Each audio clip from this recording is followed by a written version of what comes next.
All right, one time for your mind.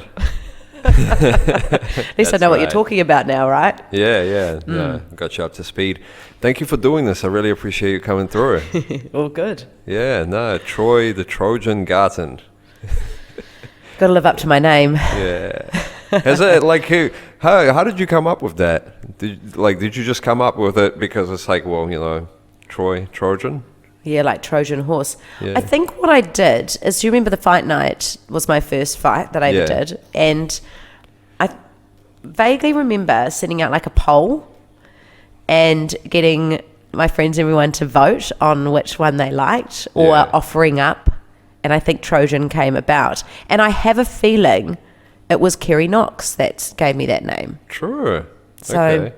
If you're out there, Kerry Knox, Trojan is still there.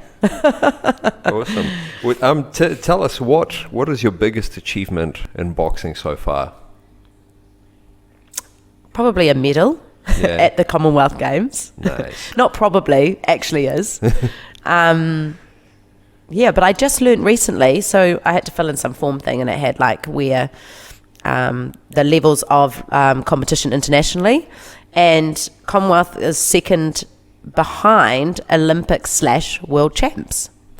And I have been to a World Champs as well for my sport, so that's quite cool. Didn't medal, didn't even win the first fight, but that's okay.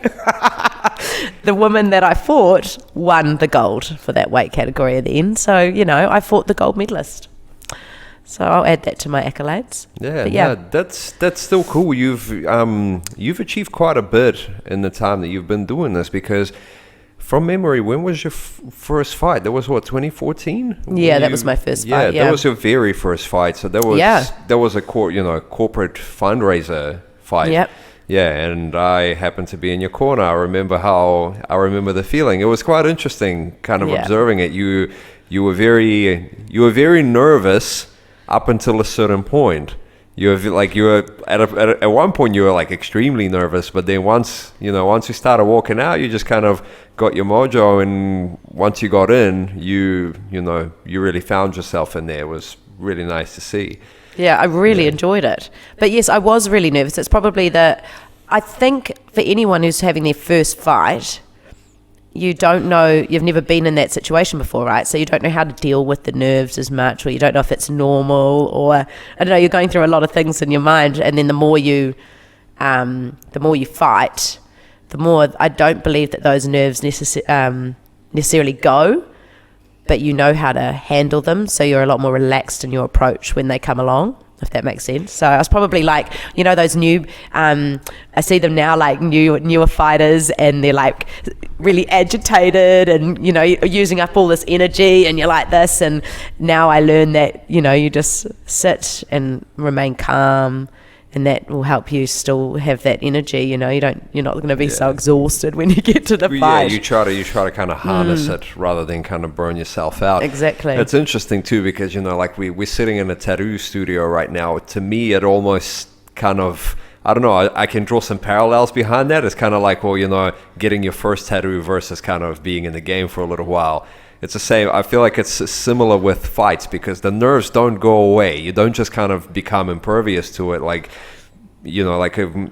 From my personal experience as well, like no matter how many fights you have, the nerves are still there.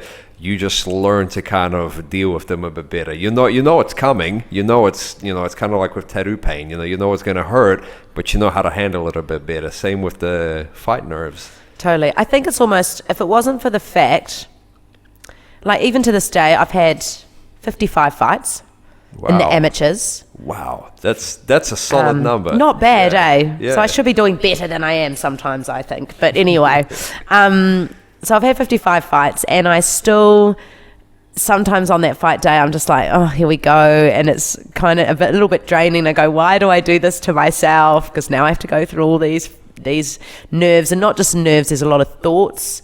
And they can be very doubtful thoughts, and it's so. But I also know how to handle those. But if they weren't to come, I'd then be nervous that they didn't come. Does that make sense? So you're almost waiting for them, and then once you get in the ring, as you said, when you said before my first fight, you get in the ring, and it goes. It's gone, and you love it, and you get out, and you're like, I want to go back in again right now, and it's that makes you keep doing it. because you just love it once you're in there. Yeah. Yeah. What would you say is, have you kind of developed any specific techniques over time on how to deal with it? Like you say, I mean, obviously it's still there, but you, through experience, do you have any kind of almost like a traditions or rituals that you kind of put yourself through to get yourself in the zone?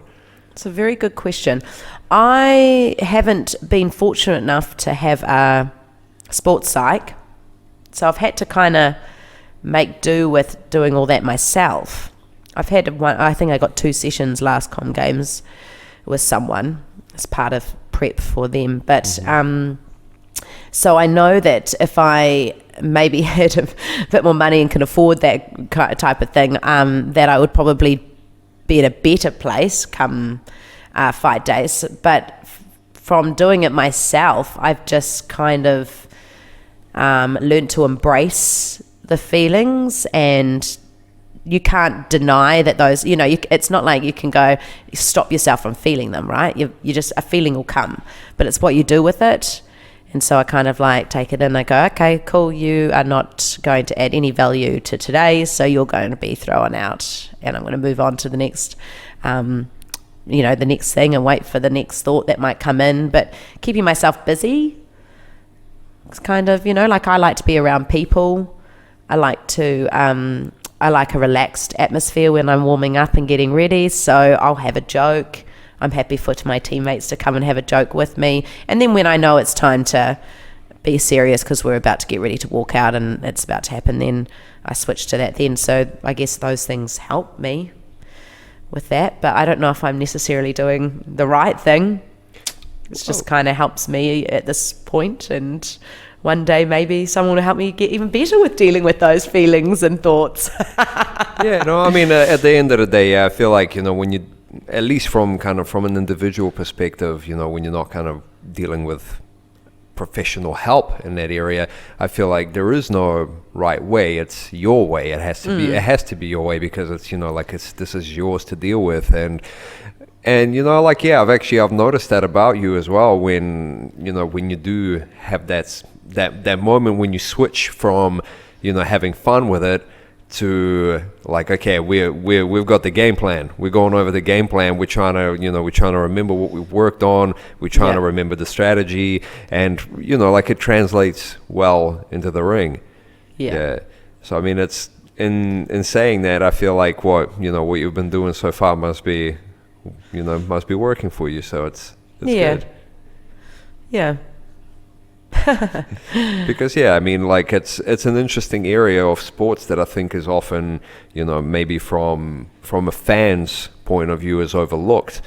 The amount of nerves that goes into these things, because people don't think about that when they see fighters. They see it's like, okay, well, who's the fittest, who's the strongest, who's got the best technique, but like the mindset game is quite often overlooked. You might see a little bit of that, with social media being a thing now. Now we're a bit more aware of, the whole like Mike Tyson mindset and everything like that. But for a long time, nobody knew about that. Yeah. Yeah. I also think I always remind myself, like, nerves. Well, actually, my coach reminds me this all the times. But nerves are good, right? Because nerves mean that you care. It means that you care about what the result is going to be. If I feel like if I sat there and was just like thing, I'm not taking it seriously enough. And also sometimes we can be a bit like that when we go into the ring with someone that we're like, oh, I've got this. This is in the bag. And usually you get a bit of a wake up call. You can still win, but it's a close fight, and you go, that should not have been as close as that. And sometimes I believe that happens to wake you up a bit and go, actually, you need to not underestimate anyone, and you need to get back on track with where we're thinking that never underestimate a single person and take things half-heartedly. So I don't know if I just went on a tangent with that then or not, but no, you'll bring me back in if I do. It's interesting. You're very right in pointing that out as well. I think especially in the fight game, like, there's always a puncher's chance. You can never write someone off as saying, oh, well, I'm just that much better than them. Well, your head can only take so much damage, like the point is to not get hit. And it's interesting, I don't know if you've ever kind of experienced this yourself, but from my point of view, I remember, for me, the biggest wake-up calls are always that first hard hit. When you know when you know you're in a fight, you're not in a sparring, you're not like in a controlled kind of like, okay, yeah, even if we're going hard, we're still looking after each other. Like, this person in there is like, they don't mind killing you. They're out to annihilate you if they can. Yeah, they're there to hurt you, so like, and that to me was always like the big thing. Even if it's, like you're not necessarily wearing it on the chin, like you might be catching it on the guard, but you're like, okay, I felt the violent intent in that punch. So like that, to me, that's always been a thing. How do you feel with that? Yeah, well, I can always tell within the first couple of punches how good I know someone's going to be against me. Like, I remember when I was at the Worlds in 2018, and I drew Kelly Harrington from Ireland, who went on to win the gold, and then went to just won gold medal at the Olympics, Tokyo 2020. So she's very, very good. But I remember, and the first punch she threw was this jab, and it was a good jab. And I was like, yeah, this girl's good. Because they'd just been talking her up, you see, out the back, which is, if there's any note to anyone, do not tell someone how good someone is before they're about to go and fight them. But anyway, this coach came over and was like, who have you got? And I was like, Ireland. And he was like, oh, she's won this. And I was like, why are you telling me this? So I just blocked it out. I was just like, oh, and I think I even made a comment like, oh, well, she hasn't met me yet. Because I needed to go in there and be confident, not to have someone being like, oh, and then I'm getting in there going, oh my gosh, who have I just got, And but as that first punch, I went, yeah, the girl is good. Bring it on, And because I'm an underdog, right? And I love it sometimes being the underdog. And that's what I guess, ultimately, I love fighting internationally, because I feel like I'm an underdog all the time, and it's quite fun. You feel like you've got no expectations. You just got to do as best you can. Sometimes I find it a bit harder here in New Zealand, because I'm expected that I should be winning. And it's probably me putting the own pressure on myself. But I find that hard. It's sometimes not nice being the one who should be winning. Yeah. But anyway, so I had great fun with that fight, because she was really good. No, it's great. I mean, it's, at the end of the day, I feel like from an individual point of view, aside from obviously achievements, I think the experience itself is a huge thing. It's those things you get to take away with you, for the rest of your life. What got you into boxing in the first place? Because I remember, like, prior to boxing, you were, I remember I was trying to convert you to boxing. What are you gonna say? You were very into your CrossFit at the time. I was actually really enjoying CrossFit, and we were like, nah, come to the violent side of the gym. Yeah, I was. I think when it came to sport, I was always looking for something. Like, I liked being active. But the story with that goes, I had just become reception manager at Les Mills, and I was sitting next to Mark Michaels, who was doing head of ringside, or owned ringside. And I remember leaning across onto his desk, and there was the 12-week training program for a fight night. And now I'd been to pretty much a lot of the fight nights beforehand, and not to watch, just to drink. Because to me, in my head, I was like, who the hell wants to get punched in the face? Like, I'm actually being serious, because I didn't understand boxing. I'd never boxed in my life. And so that was the attitude I kind of had, was like, good on you for getting in there, but you're just setting yourself up to get a broken nose or something. That's silly. And then I was always on the hunt as well, also to the best way to lose weight. That age, I was in my, I think later 20s by then. I think I was 26 at the time. And so I saw this 12-week training program, and I was like, I am definitely going to get slim doing this. Oh my goodness. And so I talked to Mark Michaels about it. I was like, Mark, tell me a bit about it. And he was like, oh, well, maybe you should see if you've never boxed before, maybe hit Terence up or someone and see if they'll let you jump on in first. And so I hit Terry up, and I'm pretty sure he was probably like, what the hell is this girl doing? But now that you say that, maybe you guys have been trying to get me to come there for a while, you know? And so I jumped into training with him for a couple of, I think a month or two before this program started, to see if I liked it. And during that time was when Joe Hopapa passed away. Yeah.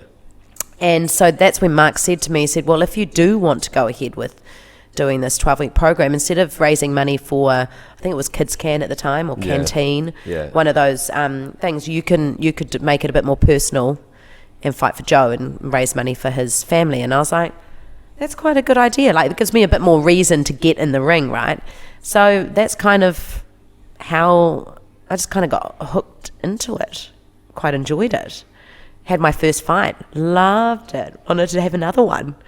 And the training, I think, also just kept me out of trouble a little bit, you know, like I used to like to party a lot, big drinker.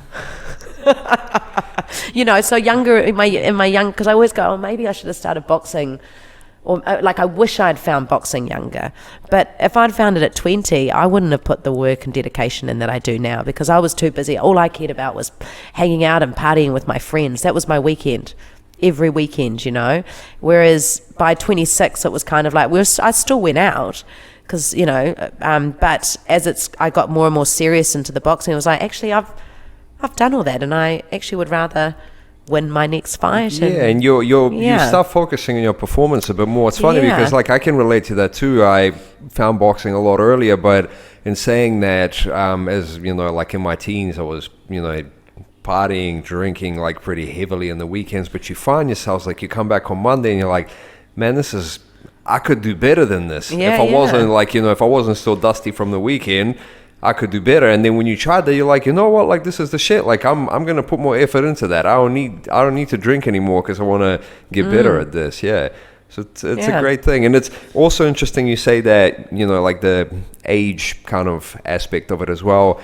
I don't know why. I mean, from my personal point of view, like, I kind of see this almost like a pattern emerging. I see quite a lot of female boxers actually really succeeding, you know, like finding it later rather than earlier. I mean, this is by no means kind of like, you know, like a categorization that it's, you know, like that it applies to all female boxers, because there's plenty of great young boxers as well. But, you know, like overall, I've seen a lot of success. I mean, just from, you know, from yourself, from your teammate Giovanna, like, you know, like she's done very well. Yeah, you know, you guys have really kind of picked that up and ran with it, and, you know, age didn't really make a difference to you, as for, you know, like compared to a lot of the fighters that you fight, you know, that you know of, they kind of find boxing in their like childhood or teens, and they kind of, you know, by the time they kind of reach the, you know,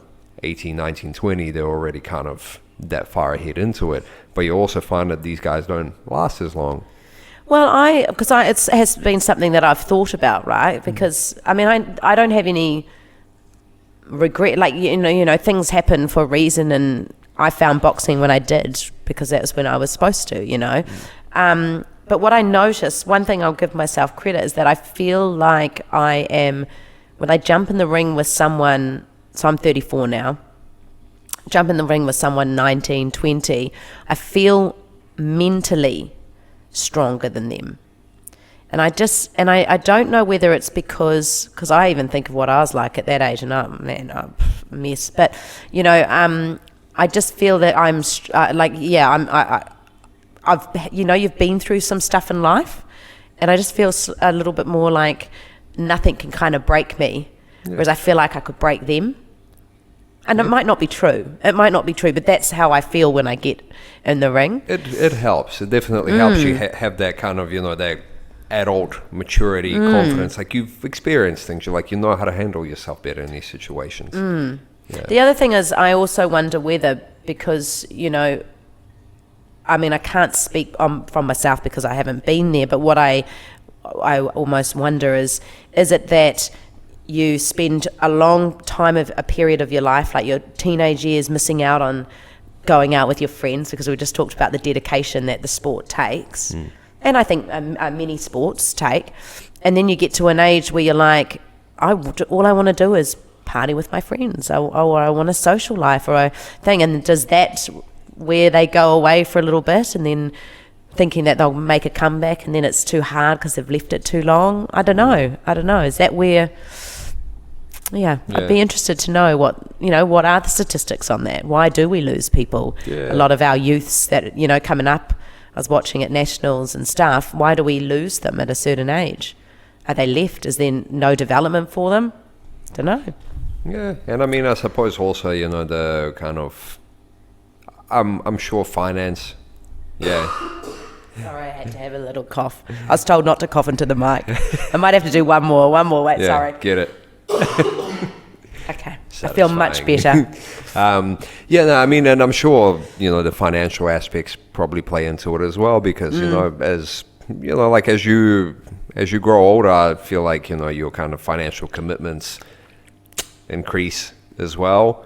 And I pay to do this sport, not get paid. but also it's kind of like, your priorities are there, because you want to do this, whether it's for others, like if you kind of done it as a, for example, if you've done it as a teenager or a kid even, and, you probably didn't worry about money, like somebody paid for this. True. You didn't really have to earn that. And by the time you get into it and you're like, okay, now it's on you. You got to pay your coach. You got to pay, your travels, whatever. And now it's like, oh, well, there's other stuff I got to pay for, and it doesn't seem as much of a priority. Whereas you doing this willingly, I suppose you just have a bit more direction in that sense. Yeah. Very true. Because I remember your kind of experience in the ring just, before the fight itself, like in sparring, and when did you feel comfortable being, when did you feel comfortable hitting and being hit? Because I have a certain experience that I shared with you. I'm going to bring that up, but I want to hear your story first. You mean in all of, when I started, when you felt like, okay, cool, like I'm ready to have a fight. Yeah. Well, I feel like I was kind of thrown into that because I just, as I said, I joined up for that 12-week program, and I'm not someone to be like, oh yeah, I'll do it for 12 weeks, but not fight. Like that to me is just, it's just not me. I have to complete it. I will tell you a story though. I do remember the first ever punch to my face. So when Terry first got me to start sparring, I'd spar like Falau or someone, and of course he's just he's working with me or whatever, and I just remember it might have been one of the girls like Eden or someone, but the first time a pure punch with the glove into my face, and I remember being like, oh my goodness, like that's just not normal, right? And then everyone after that I've never ever remembered. But I just remember that feeling of that first ever punch because it's something I'd never ever experienced before. But going back to what you asked of when I thought I was ready, well, I don't know. Felt more comfortable being in there. I think I'm starting to feel more comfortable only now. No, I'm being serious. Fair enough. It's kind of like, you're always... It's a constant development. Yeah. Every day's better than the last. Yeah. Why? Now I'm curious what your story is that you...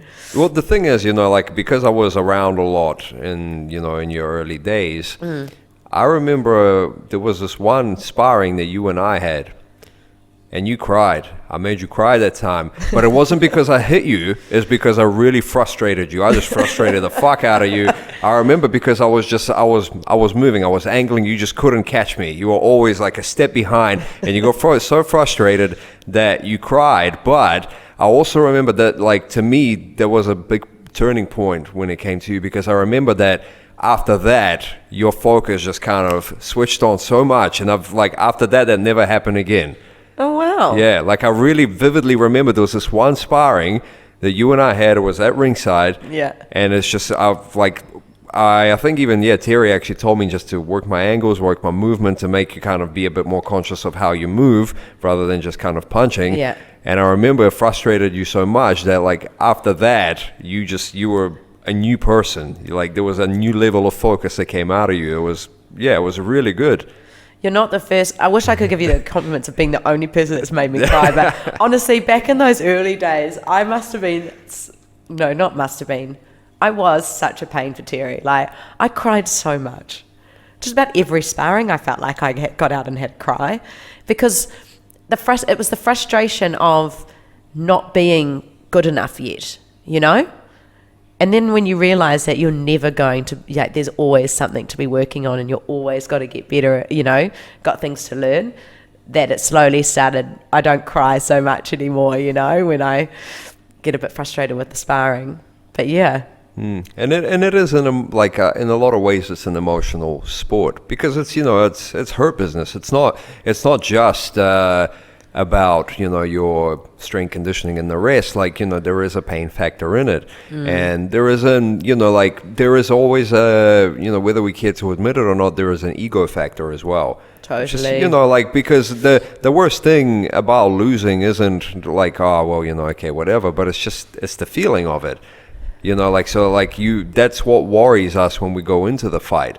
You learn to handle it better as you go. You know, I think you know, like, it comes with maturity as an athlete, but you know, in a lot of ways, especially when you're starting out, I think it's a very highly charged environment in that sense, because everything's on the line. You know, you come from being just a normal person to now having that tested. Yeah.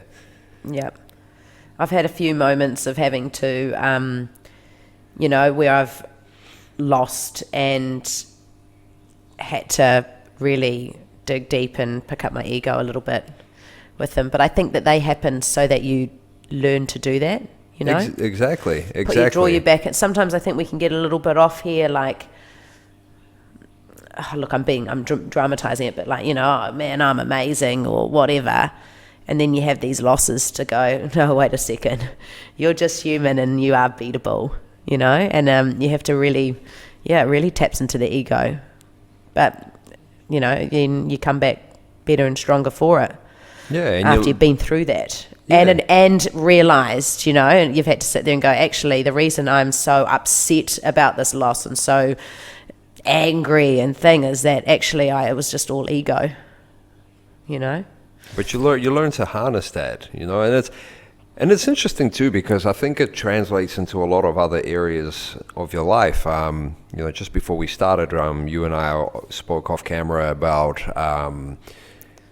your, you know, like the confidence that you now kind of carry yourself with. You know that when you learn this certain skill, you know, like because you're a fighter, but at the same time, you know, you're not a street fighter. You don't just go around beating people up. You know, you do this, you know, as a sport, and you know, in what can be considered a controlled environment. But in saying that, that skill still kind of gives you the confidence, knowing that, you know, if something was to go down, you would handle it better than the average person. You know, you could handle it. Yeah. So I mean, it's I think the mental aspect of it, you know, including the ego, plays into that. Yeah. Well, we were talking about bullies, right, when we were in high school and stuff, and how I kind of mentioned, I was like, oh, there's a couple that I'd love to just bump into now and see what they're up to and see if they'd like to bully me again. Yeah. No, you get those thoughts, and you know, obviously. Yeah, you kind of, you know, like, I think you still come back to reality, and you're like, nah, you know, I know what I'm doing. I wouldn't waste my precious fists on them.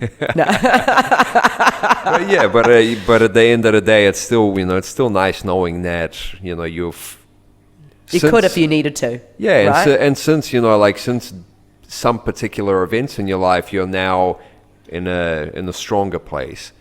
Yeah, so I mean, I think it plays into the mental aspects of it. Tell us about your Commonwealth Games fights, because you fought with an injury that nobody knew about. Yes, well, the story goes, we had a team training camp before we flew out to Com Games, which was just in the Gold Coast. So we met on the Saturday and we just had a sparring session, and I was in the ring with someone, and they weren't even, I don't even think I was punching at the time. I just did like a lateral movement, and I felt my knee, and I went, and I'd never done an injury. I'd never had an injury before. So anyway, now I know what had happened, but my ACL snapped, right? But I didn't know that at the time. But I felt this knee, so it kind of made me take a knee. And then I was kind of like, I was like, oh no, it's all right. And one of the girls was looking at it, she's a physio, and was like, oh, you've still got movement and stuff. And I was like, yeah, no, I'm all right. So I got up to go continue my sparring. They're like, no, Troy, there's no point continuing. We're leaving tomorrow morning. So you might as or tomorrow. So you might as well rest now. So then we all went out for lunch, and then I went home and I packed my bags, and there was a dull ache there, but I didn't really think anything. I just thought, if you rolled your ankle or something, you might just be like, oh, I've rolled my ankle. It's just a bit thing, and a little bit of rest and it'll be all right. And so I had a family barbecue that night. And I turned up there and I went, I better ice it. I'll just do 20 minutes of icing, just. So I put my foot up, put some bag of peas on it, and boom, it swelled. And I was like, what's going on here? And then I just felt this constant pain. And I was like, I've not felt this before. I was like, oh, it's probably just because I've iced it. Totally naive. I had no idea. So I get into a car, I drive a manual, so I had to lift my foot in like this, and I had to kind of just keep it so I could keep it on the accelerator. I don't know how I managed to get home. Anyway, I get home, I'm going up the stairs lifting my leg like this, and I just went to bed, and it was the first time I've ever gone to bed with a pain where it keeps you up, this constant, and I was like, oh, that's weird. No big deal, it'll be fine.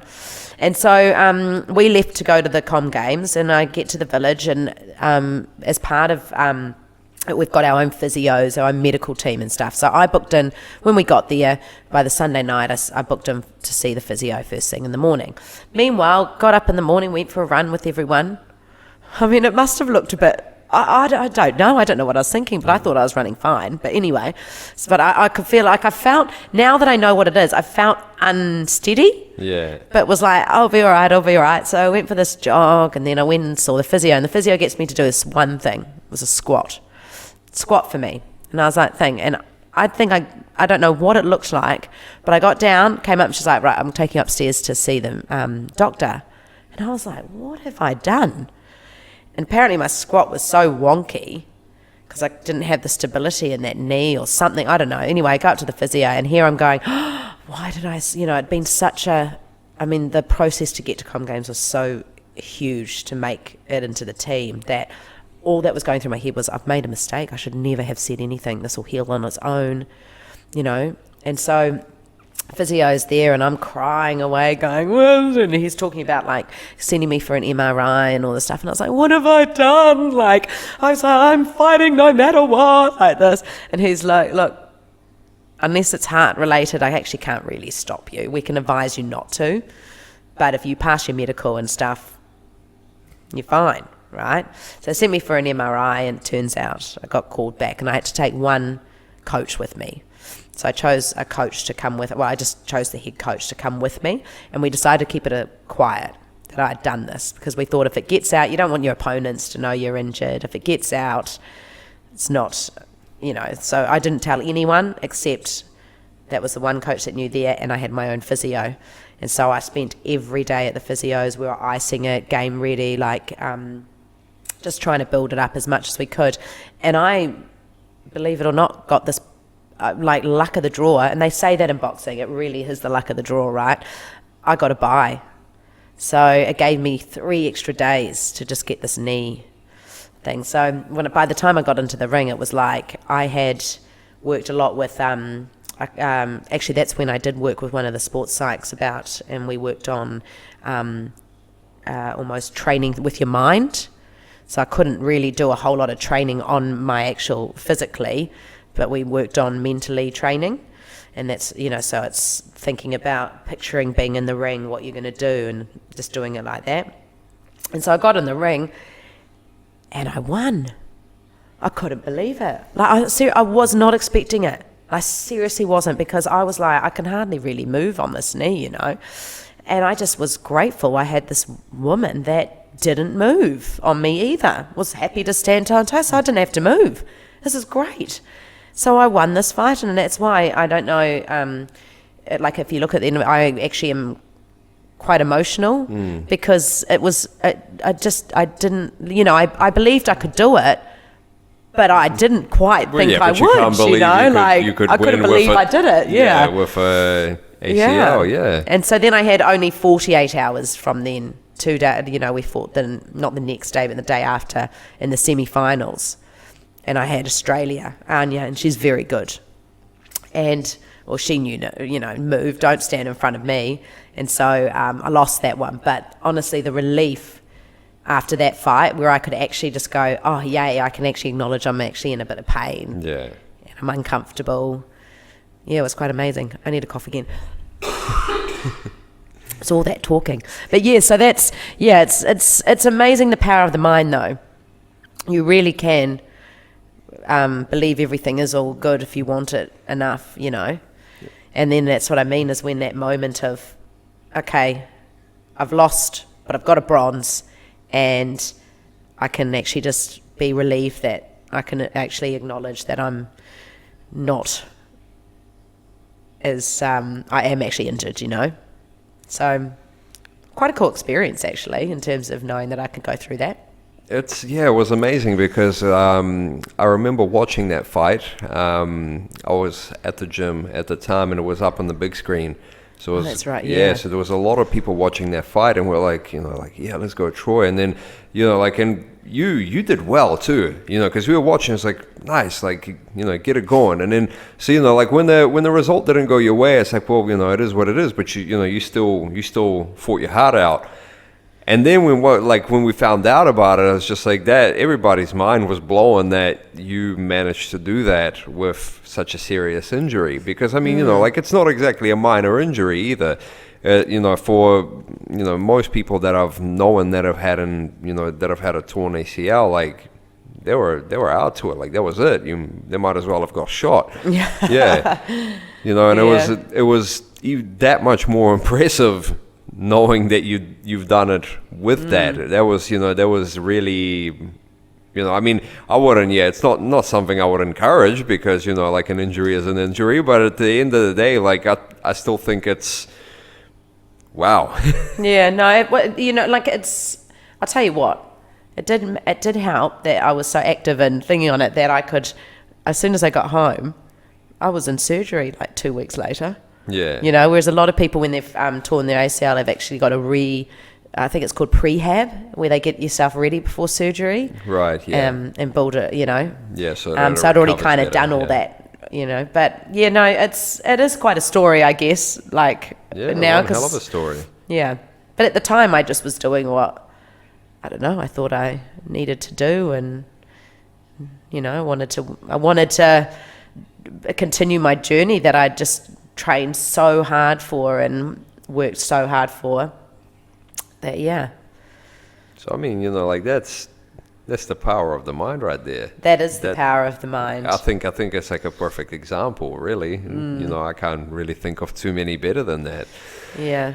That's awesome. Well, what's the plan now? You're trying to go to Commonwealth Games again? Yeah. Yeah. So the next Com Games are in, I want to say 5 weeks. 29th of July in Birmingham. Yeah. So we're just waiting to hear who they're selecting for the boxing. And whoever gets selected, hoping I do, we will leave on the 7th of July. I think there's a training camp in Ireland and then on to Birmingham. That's cool. Ireland as well, yeah. I'm really glad that the world has opened again for that to be a thing. Yeah. So that's really good. Yeah, holy shit. What about the whole Olympics system? Does that translate into that, your participation in Commonwealth Games? So I was on the team trying to make Tokyo Olympics. So it was a team of us, and so Olympics works a little bit different to a Commonwealth Games. So Commonwealth Games, our sport, and I'll make it the most basic to explain it, but our sport will put through what you have to do and tick off, what events you have to win, what you have to do, to qualify, and and they work it out with the NZOC, and then that's what you got to do to qualify. and then there's another process on top of that. So you've got to tick all that off, and then once you've done that, you're in a position where you can be put forward for nomination to be selected. For Olympics, it's already set out really from the Olympic Committee. So even that's the IOC, I want to say, International Olympic Committee. For each sport, we'll have, so like ours will have boxing. There might be a world event, a regional event, like we're part of Asia, Oceania, so those events. So they're already there, and you've got to come a certain place. Yeah. So it's a lot more straightforward, because it's either you podium or you don't at these big tournaments. Yeah. So we went to the first one, which was in Jordan, which was originally in Wuhan. Yeah. So we were trying to, for that Tokyo in 2020, in January we went to Thailand for a training camp. And then the training camp, while we were there, they were going on about this virus in Wuhan. Now, until I knew I was going to Wuhan for a qualification thing, I had no idea about Wuhan. I had to look it up. I was like, where is, I knew it was in China, but, where is it? And then we're at this training camp, and all of a sudden everyone's starting to freak out that there's this virus from Wuhan and we can't go to Wuhan now. So we got flown back home to New Zealand, and we had to wait an extra month, and they pushed it out and they moved the qualification to Jordan in Amman. And so then we went to Italy for a training camp in advance. The morning we wake up in Italy, up on the screens, it's the coronavirus has got to Italy. And we're like, oh no, it's following us, right? So we were there for about 3 days, and then we had to escape. We had to go. And so we followed, the Indian boxing team was the only team there that was part of this qualifications with us. The rest were Europeans waiting for the European qualifiers were after ours. And so we had to go skipping through these European countries to try and get into Amman, Jordan. And we got in through, I don't know how. I remember at one point we were waiting to get on the plane, and they were like, no, you can't. You've just come out of Italy. So by some miracle, we made it to Amman, did the tournament. David was the only one to get the finish on the podium, so he qualified automatically. But then we were going to have another chance at Worlds. But then, of course, the world shut down. So halfway through the European qualifiers, they actually stopped these qualifiers. And the Worlds never went ahead. So we had to finish our campaign for the Olympics there. So that was done, which was a shame, because I felt like we were really in a good place to get a few more of us there. And so now it's come up with the Com Games, and then, of course, in 2 years' time, Olympics again, which we'll wait to hear, and who's around to want to try and do that one. Yeah. So, yeah. That's pretty crazy, actually, now that I remember it, because I do remember you were going really hard trying to prepare for that, and, I worked on some conditioning with you, I remember. Yeah. Yeah, and the build up to, your the Thai camp. That would have been one hell of an experience too, especially with like cool, Wuhan itself. Like you're about to be sent to the epicenter.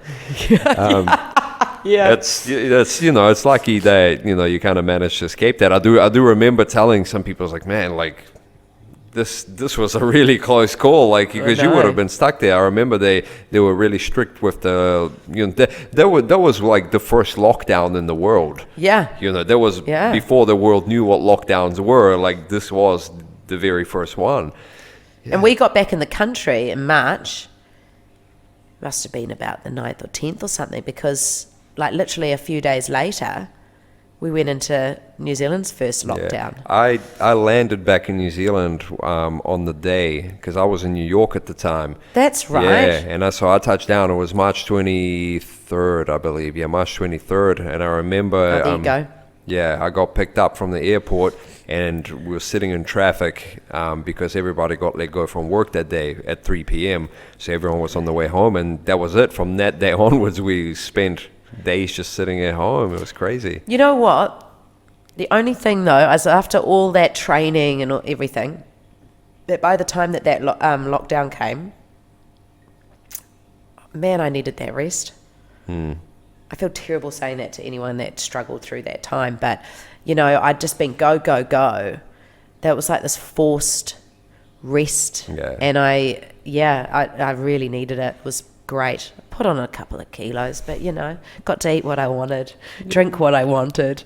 You're a boxer. You're used to kind of cutting weight and all that. It's Exactly. nothing new to you. But yeah, you are right. It's quite interesting because I kind of felt the same, despite, like obviously I wasn't in the same situation as you, but I feel like a lot of people felt that way about the first lockdown, where it's kind of like, well, this is the first time this has ever happened to us, where it's kind of like, the entire world just had, the handbrake pulled on it, and it just has to sit there for a while. Yeah. And yeah, I mean, it wasn't too bad the first time. After that, it got a bit annoying, and it started affecting, other things. But yeah, it's one hell of an experience to live through, and for in the context that you did it in, especially, I think, yeah, crazy. Well, in terms of, you said you had like 55 fights. That's quite a lot. Do you have any one particular fight that you could pick out that has been, that made the biggest impression on you? Maybe, if it was the hardest, or maybe if it was your best,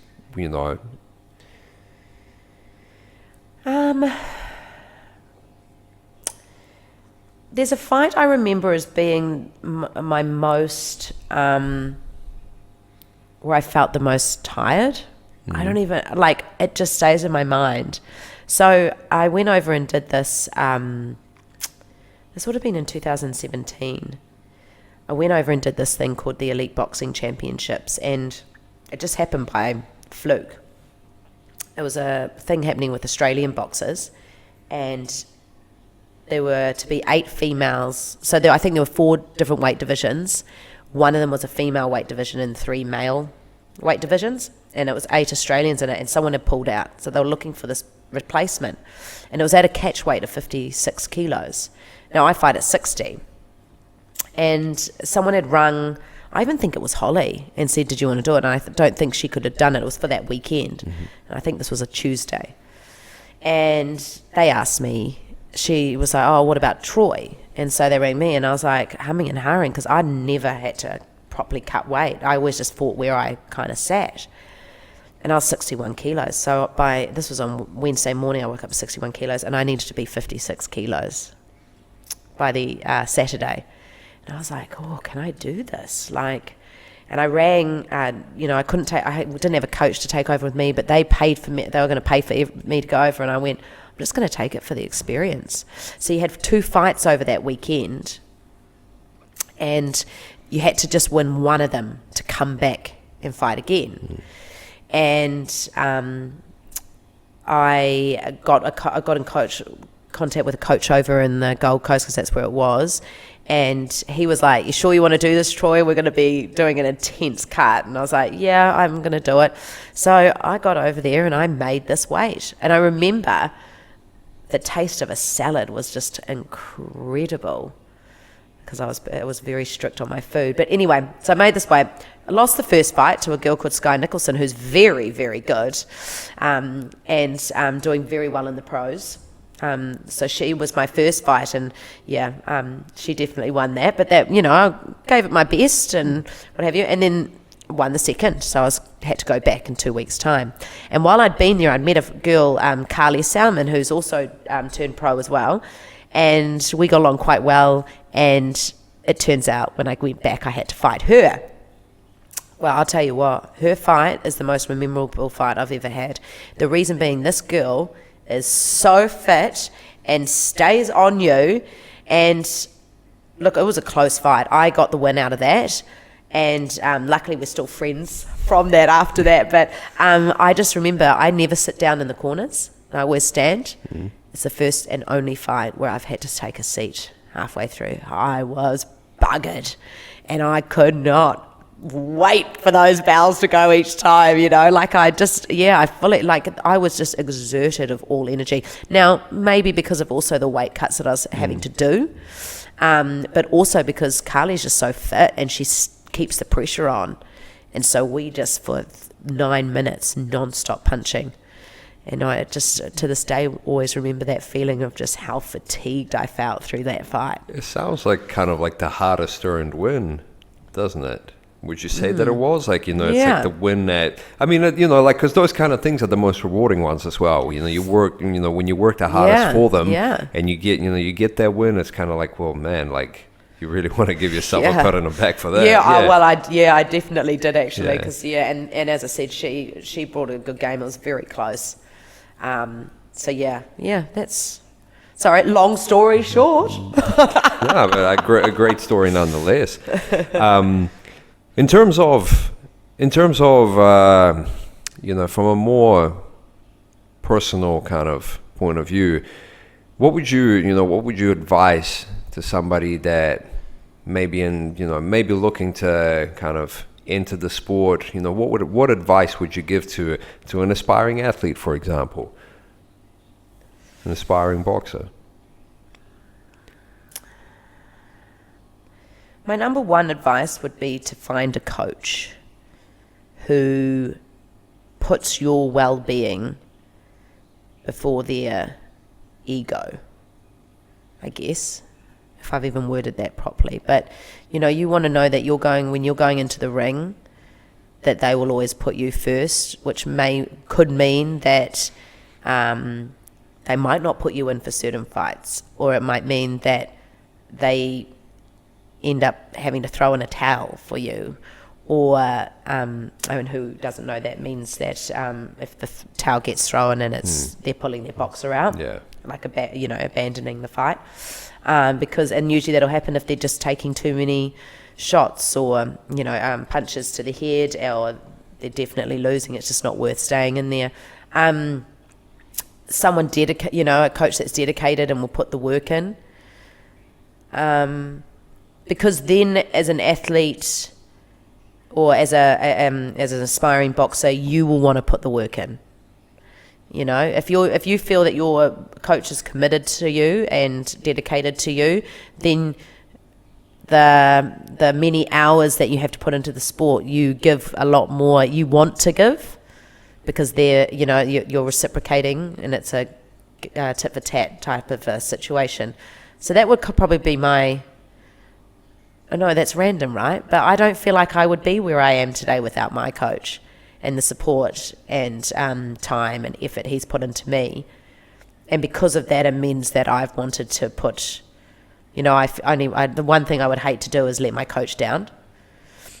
So that would be my, It's an interesting one. It's not quite what I expected, but no, I didn't. It's just. But nonetheless, it's I think you're right, and given that I know your coach very well, shout the coach out. He'll appreciate it. Shout out Coach Terrence Reed Batchelor. Yeah, big sexy mayhem boxing team. You know what time it is. But I'm just saying that in the sense, I guess, because what are you going to do when you first start wanting to box, right? You're going to go and find somewhere to box. But I guess there might be some people that don't want to fight and they want to do it for exercise. And then I would say find somewhere that you enjoy. Someone that makes you want to go and just, and you feel like you're a part of a family and a unit. So I guess that would be my second piece of advice. If you're just doing it for, fitness and you want to hang out with a family, find a team that you connect with.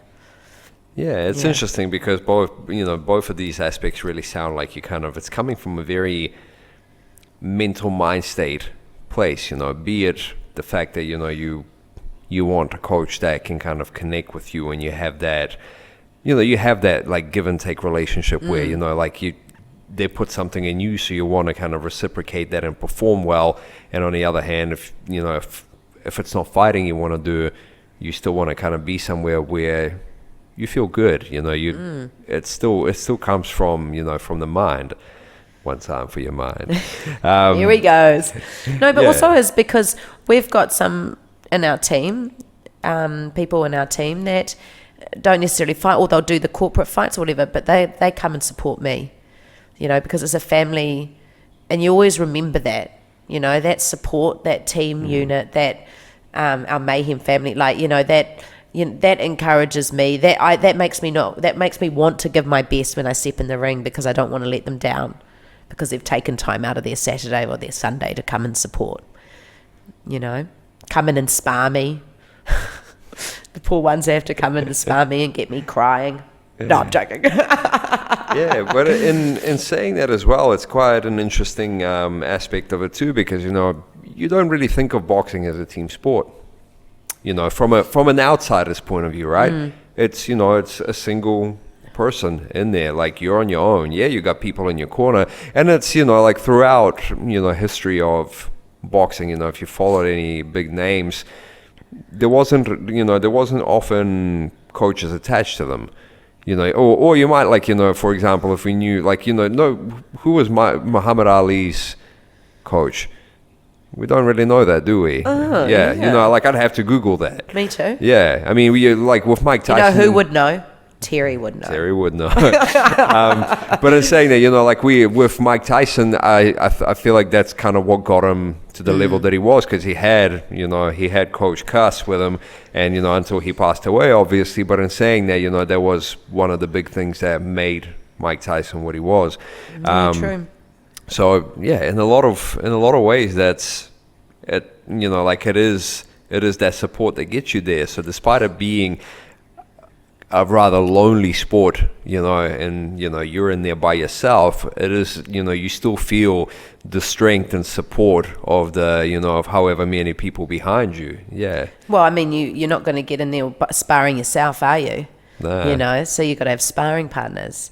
I'm lucky enough with my team that I can put a message out and go, hey guys, anyone want to meet me down at the track, get me through. And there's usually one or two that are like, yeah, we'll come meet you. Yeah. And I've got some buddies to push me, because sometimes I'm telling you, if they didn't meet me down there at the track doing that stuff, I wouldn't do it by myself. Yeah. Because, so it helps me. So it's things like that I think sometimes they don't realize how much it really does help. As your teammates. Yeah. And so they do play a huge role.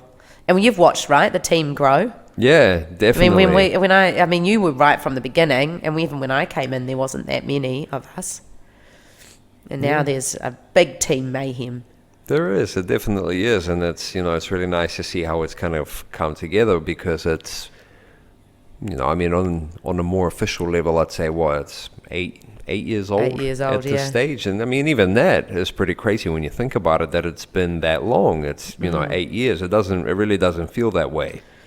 No, it doesn't actually. Despite that means we're 8 years older. Yeah, but it's in retrospect, it's we've put some years into this. It's been a huge part of our lives. So it's crazy, and I think it's awesome as well. Yeah, it is. Yeah. Well, look, before we wrap anything up, is there anything you want to shout out to the world? Oh, I'm not very good with that type of thing. I don't know if there is anything I want to say. Let me think on it. Someone always says to me, when someone asks you a question, sit, reflect. You don't have to answer straight away. Because I get very I've got to quickly answer the question. Yeah. But we're not on a time frame here, No, yeah, we're not working jab. Is there anything I want to say? No, I mean, if there was anything, I'd just say to anyone that's sat and watched this and who's been a part of my journey, I'm very thankful and grateful, because I wouldn't actually be here today without a lot of people. And there's too many for me to even name. But there's people that have helped me out financially. There's people that have helped me out supportively, and just by being in the team. So anyone that's had any small amount of part to play, family members, big support, friends who invite me to things, and sometimes I say to them, I'm sorry, I can't go because I've got boxing. They start to realize that my priority is boxing training. And so, I just am very, very humbled and grateful to you all. So, yeah. Yeah, no, I'm a back you on this too, because as far as your journey has gone, this is by far not the end of it. We're still doing this, and support my girl, support Troy. All right, she's good. She's doing big things.